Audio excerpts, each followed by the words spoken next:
Kia ora Rotorua in this midweek bulletin. Water levels remain high in the region after heavy rain. The government is to fund local community events and activities leading up to Rugby World Cup 2011. And in sport tonight, the Bay of Plenty Steamers are already fully focused on the second round of the ITM Cup. Those stories and more tonight on City News. Water levels remain high in the region after heavy rain, and the Regional Council says farmers are better to be safe than sorry when it comes to stock in low-lying areas. Council spokesman Ken Tarboton says staff are continuing to monitor river levels and have an operations team organised to deal with flooding issues.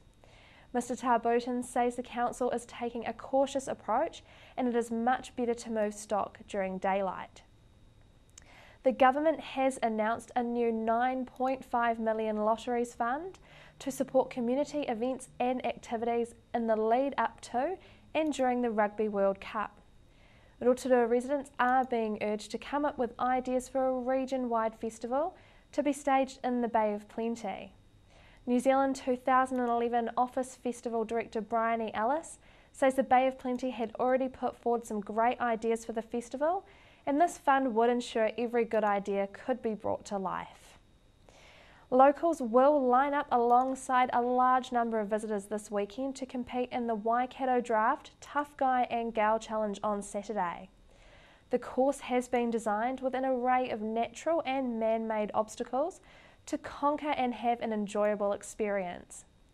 The full course is 12 kilometres, however a social 6 kilometre option is also offered and will help swell competitor numbers to over 4,000 over the next 2 weekends.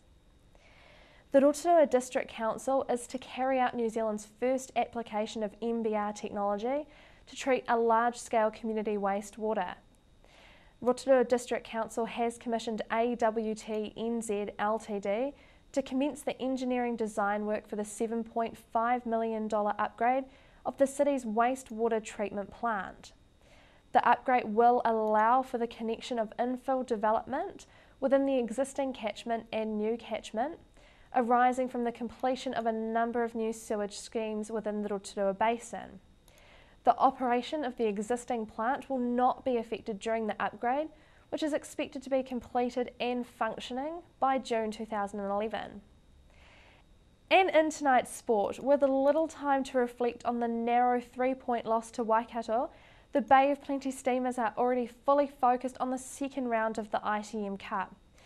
This week, the Steamers play long-time rivals Hawke's Bay. In the 39 matches played between the two bays, Bay of Plenty have won 24, lost 14 and drawn 1. The match takes place on Friday night in Napier. Weather for Rotorua and surrounding areas, expect more of the same tonight with rain, some heavy, easing later, northerly winds a low of 9. Tomorrow Thursday, long fine spells, southwesterlies a high of 15 and a low of 3. And long range through to Friday, fine westerlies a high of 14 and a low of 6. And if you're boating on Lake Rotorua tomorrow Thursday, southwest 10 knots, rising to 15 knots for a time in the afternoon. Waves rising to about half a metre for a time in the afternoon. Fair visibility and morning showers, then fine. Don't forget Rotorua, if you missed any of tonight's bulletin, or if you want to see what's happening across the week, log on to tvrotorua.co.nz. Stay with us. After the break, Steve talks with Matthew Bloxham about Koaro. Also, preventing child injuries with Graham Savage, and we get an update on Iron Jack, Jackie James, right after this break.